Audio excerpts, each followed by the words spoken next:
Welcome to Speak Up. I'm Kevin Avard, your host, and today we have a special edition. We're continuing a story that we've been following for a series with the mortgage specialist, Mr. Mike Gill.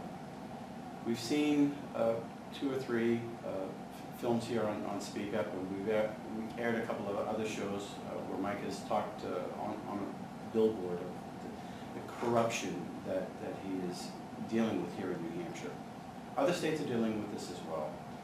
Like I said, I asked Mike to come back on the show to talk about where he stands now and what's going on. Maybe put a couple more pieces of the puzzle back so that we can understand really this complex web a little better. So Mike, thanks for coming back on the show. Thank you, Kevin. I appreciate it. What I want to do is show people that this is organized crime. Right. And I want you to see it. I started by talking about it, and then went over and had a video and showed you all the players, named the players and how it's done. Mm-hmm. And then I took you into a courtroom, a trial. And you seen a judge that I called corrupt earlier. And you saw him being corrupt. You saw the president of the New England Bar Association being corrupt. You saw forgeries. But I want to show you more. Right. We're going to keep doing this. I brought this check for $100,000. It's made out to the city of Haverhill. And you'll see it was for a traffic light. Any other use would be unlawful. That's what you wrote on the description. Right. Right. It's called insight. Why did you write this check? Because I knew they were corrupt. I knew I was being strong-armed by Shaheen and Gordon. R.B. Saunders, the attorney, was calling me every day, give them 100. My sign was legal. All the other signs that I've had was legal. I never had to pay any money. And then R.B. Saunders, and why this is important. I'm going to take you back to the trial that you saw. Well, when John Ross had left, Jim 10 went on. Mm-hmm. Do you know what happened in the next hearing? That same R.B. Saunders, the same guy that made me write this check, that I never wanted to speak to again, showed up in court. And guess what? They kicked us out of that courtroom. The judge had a conflict with R.B., and we're in Rochester. We're in Tober's backyard. We didn't win another hearing. R.B. Saunders I wasn't talking to anymore because he strong-armed me for $100,000. Now, I called the city of Haverhill just a couple days ago. Mr. Pillsbury. Guess what? They wanted me to talk to the engineer. What do you mean? 8 years later we're going to have a light now? How about we have a light 200 yards down the road? You know why I know? They took my land to make it in the city of, or town of Plastow. Now let's do something. You see this 100,000? We know they didn't use it. We told them it was lawful to use it for anything else. What's the bet? There was some kind of cut between Shaheen and Gordon, Bill Shaheen, and the city of Haverhill. Let's investigate. I'll give it to the FBI in Massachusetts. And let's see how that goes. It's the same guy who violated us out of that divorce and moved us to Rochester. Wait, the same guy. Was the check canceled? Oh no. Check was cashed. Let's find out where the money went. Remember I told you about the mafia? What do they own? Well, they own politicians. I think I made that clear. They own the judges. Have you met Judge McHugh? And they strong-arm you. Businesses. Just like this. I mean, that's clear. I took you into the courtroom because I want you to see it. I want to explain it to you. And every deposition that'll follow in the other cases, I have approval for a camera in there. You're going to meet each and every one of them. What would have happened if you hadn't written this check out? Well, they threatened to close the sign down, even though it's legal. Even though it went up in every other place, and I never had an issue. This was strong-arming. This is what the mob does. This is part of the payoff. You think I'm the only businessman that has this done? My phone rings off the hook. I don't go to sleep till 1, 2 in the morning by taking all these phone calls. Numerous cases, and you know what? It goes back to the same guys. It goes back to the same techniques. Now, one of the things that people are going to be seeing is we're going to actually take them into the courtroom. This very courtroom that you're talking about. Excuse me, but one of the things I thought was, you looked at the judge, Mr. Judge McHugh, and you pointed to him and said, you're corrupt. There aren't too many people that do that. Well, How about this? They've tried to intimidate me from the beginning. Hildreth goes to the judge. You know he has it on your signs, Your Honor. Who's Hildreth? Hilliard. He was the lawyer for John Ross, Now, who was the president of the Bar Association. So they wanted to set up from the beginning right. that these guys were going to bully me. And they were going to turn around and Judge McHugh was going to, listen, you know I think you're corrupt, Your Honor. The whole thing's a setup. I already know what's going to happen. Let me set the stage here real quick, Mike, if you don't mind.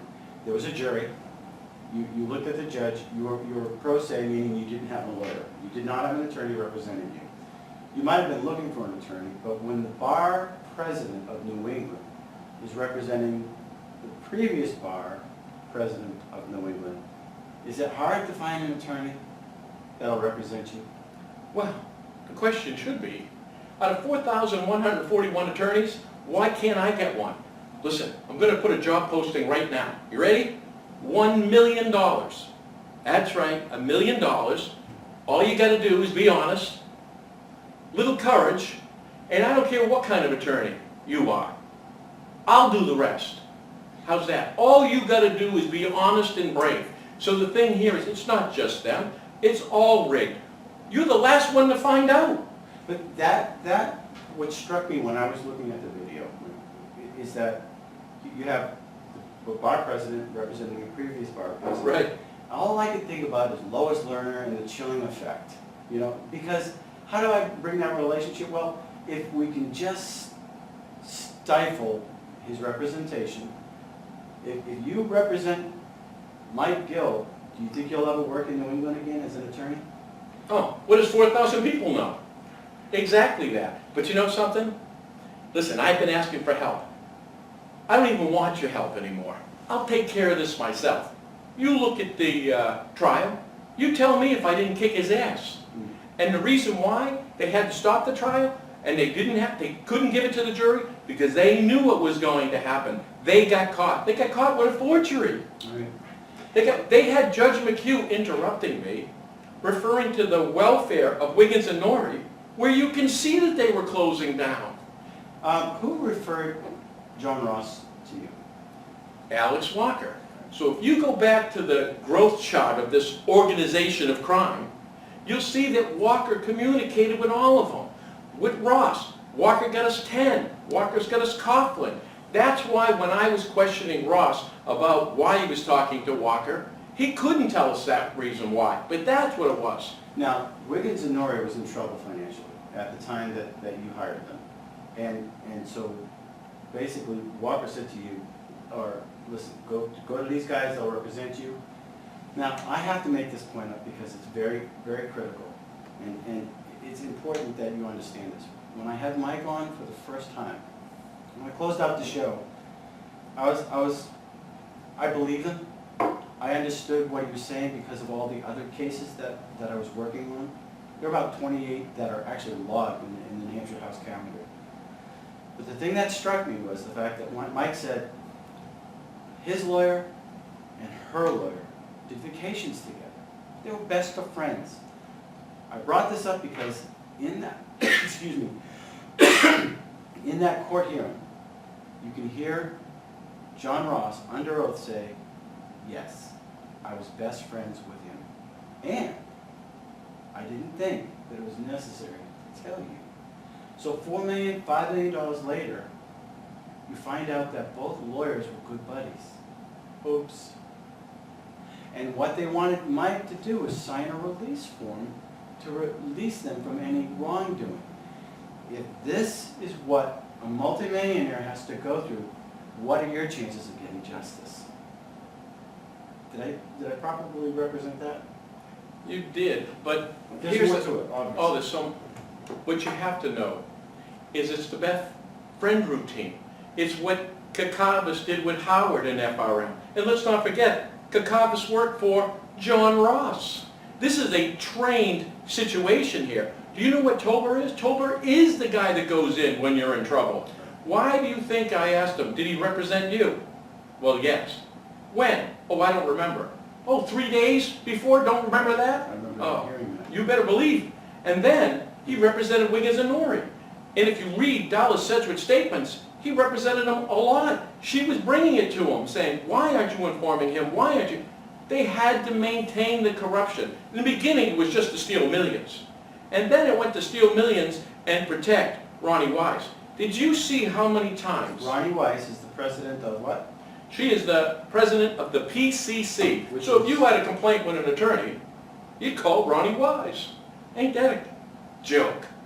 And you know what was before her? Her attorney. So what happened was, Ross, every time he goes, oh, were the records destroyed? We found out they were destroyed 3 different ways. Right. He doesn't buy it. You know why? He knows that she had them. That's why he avoided that question. And you know why he didn't get the records from Dr. Garber? Because they were negative what Clay was saying. And let me interject now, just for the viewers. They have to understand that Ronnie Weiss, you sued Ronnie Weiss, but Judge McHugh allowed the statutes of limitations to go through for, it was 3 days over the statutes of limitations. And that's a joke. The joke is when you know. The hearing that I would want people to look at, which was criminal, is what happened before. I had every one of them lying to me. I should have known. And who kicked Ronnie Wise out? The PCC. Right. And then every one of them followed. They protected themselves. All of it. I am telling you, from the governor to the senators, this is a network. I'm not missing anything. There's not one piece that I can't give you that proves this. Now, in this hearing, we were talking, the hearing was basically about a bill. You were being billed for $100,000 or $117,000. And as you were going over the bill, the judge wasn't letting you talk about the merits of the bill. They cut everything out but the bill, and they used the bill to leverage. They want to, for 117, they want 300,000 now, and they want it on bond. I'm telling you, this is leverage to negotiate. I explained to you about leverage. This is it. Well, I don't play that. All they're doing is their leverage is digging a deeper hole. I'm not getting intimidated. What you're going to see is that I also am going to do these depositions. Did you notice that not one of those attorneys showed up? Not one of those witnesses showed up. Officers of the court. You know why? They couldn't lie under oath. So McHugh turned around and says, I will have to give them an order to get them in here. He tells me in court, it's on you. When I subpoena them, they squash every one. That was a complete setup. The whole thing. But this is why I did it. This is why I brought a camera in. How about this? Do you know my cameraman was shook down and the film camera card was missing? Except for he took the one out with he filmed with and put a blank one in. Really? That's how bad they don't want you to hear this.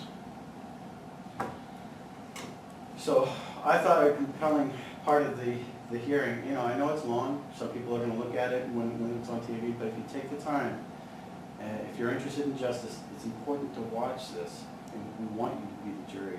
However, there was the last part of the hearing where Mr. Hilliard, is it Hilliard? Hilliard. Hilliard, the bar president, Of New England. presented you with a document. Right. And he said, okay, let's cut to the chase. Did you sign this document here? Right. And he handed it to you. You looked at it, and oops, by the way, that's not my signature.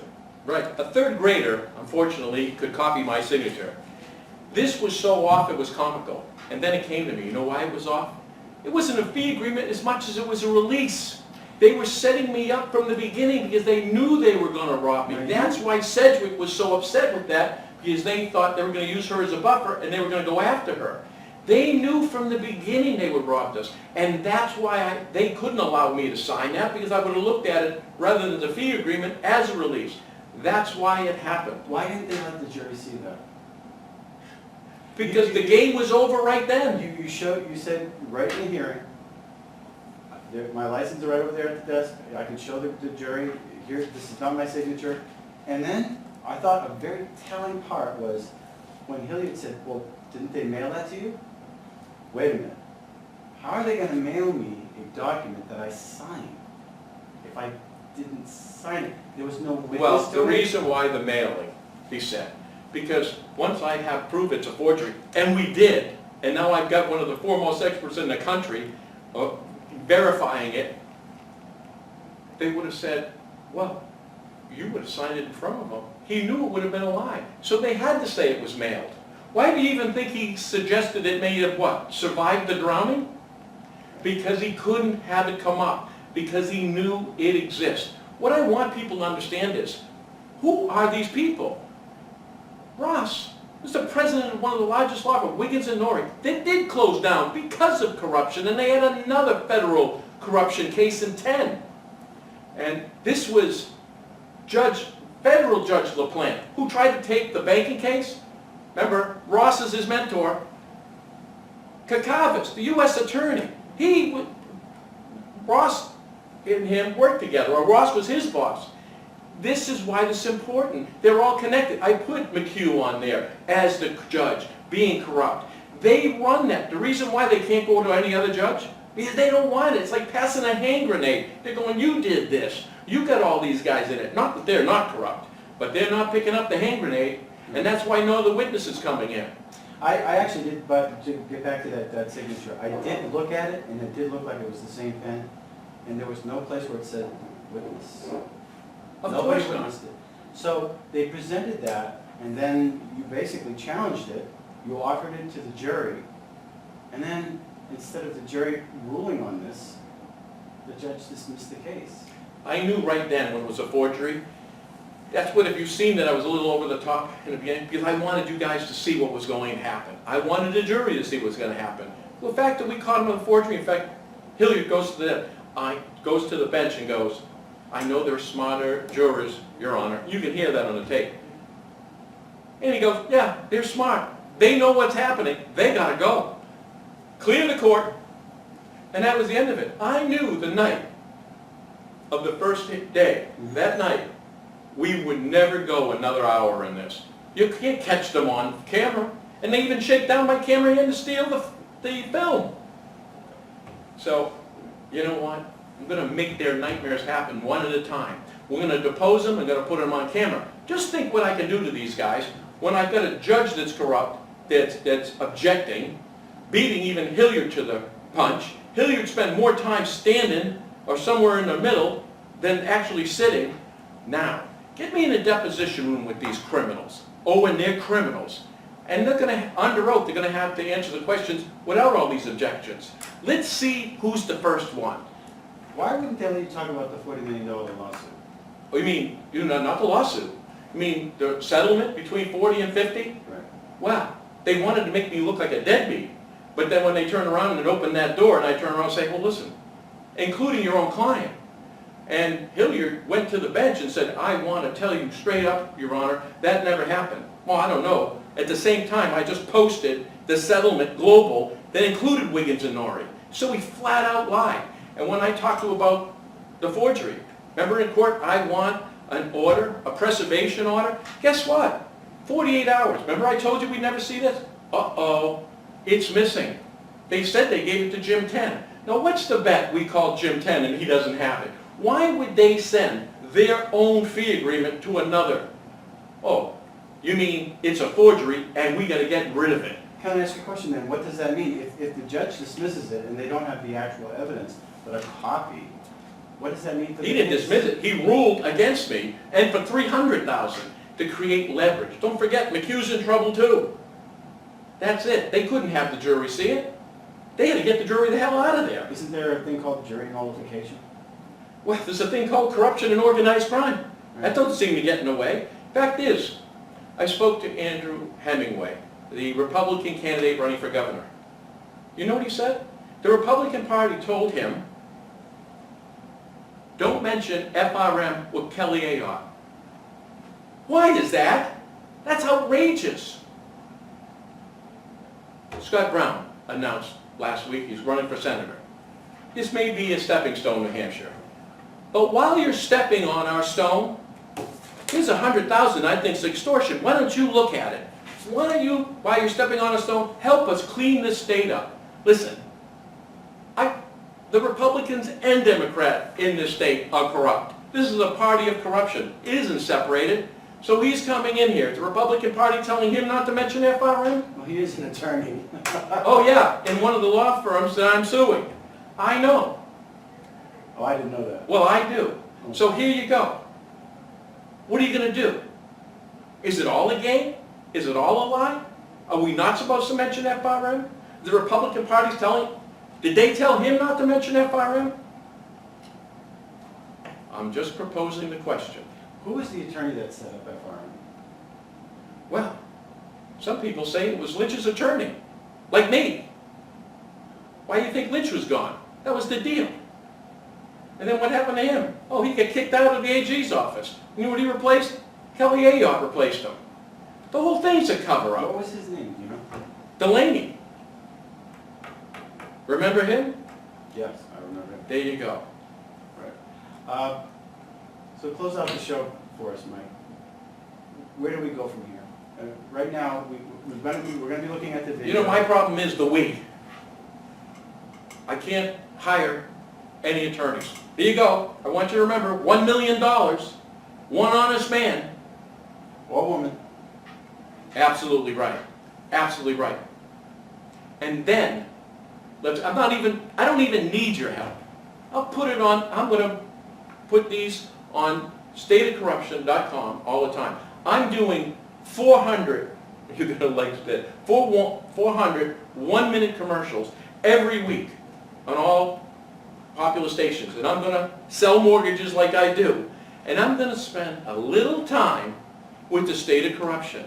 And I'm going to keep you to date, and I'm going to send you off to that. So I'm going to be in their faces every day. Every day I'm going to call them out. Would it be good for, say, the next governor to set up a task force to investigate this? Listen, I'll tell you what I told Andrew Hemingway, that I was interested in supporting him if I ran a task force. No money, don't pay me.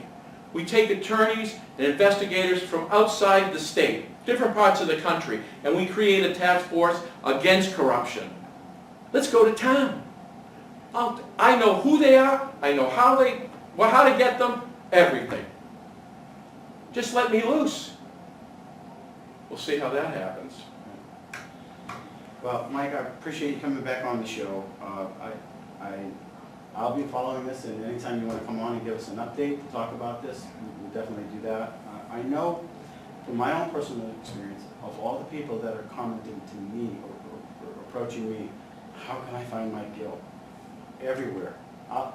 Sometimes I forward them to you, sometimes I don't. Listen, I don't forward everybody. I stay up. Listen, I understand. I'll talk to everybody about the services. I know what goes on, and I do. I spoke to a gentleman that was buying 2,000 acres in Barrington. They were going to put a hotel, a spa, except for Bill Shaheen wanted to cut. That's right. And he couldn't do anything. And he wouldn't pay him off. 2,000 acres in Barrington might have created a lot of jobs. No, I want those calls. I will take them. If you're struggling in divorce, what I want to do from here, and I talked with you, Kevin, about this, is start a mediation company. Free. I'll pay for it. Going through divorce at the beginning with children. Let's work on it that way. Let's save your money. Let's not have them take your money. I not only want to fix this, I want to find a solution going forwards. It seems to be a racket in New Hampshire. I thought it was just New Hampshire, but it is happening across the country. I challenge one state to be more corrupt than this. Right. This is complete. I mean, from the governor to the senators to the AG to the U.S. attorney to the PCC, the JCC. You can't, listen, they are a model for the Gambinos. I dare, and you know what? I looked at the 5 worst states, and New Hampshire isn't on there. I'm hoping my goal is to make us #1. Right. To expose it. You better believe it. And your story came because of all the other stories. It brings a lot of credibility. There are a lot of people that, different people name the same names that you bring up.